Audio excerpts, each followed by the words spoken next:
Hi, in front of me is HUAWEI Honor Play 7, and today I would like to show you how you can set up an alarm clock on this device.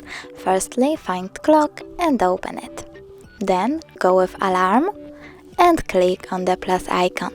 Over here you can set up an hour and pick AM or PM. When you're done, click OK. Now tap on repeat and choose days of the week.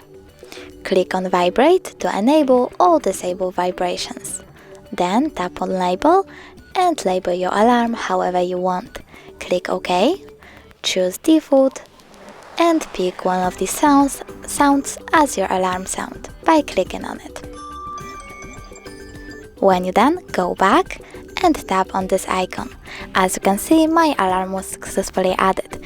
If you want to turn it off completely, tap on the switcher next to it. You can turn it back on the same way. Thanks so much for watching. If you enjoyed this video, don't forget to leave a like, comment and subscribe.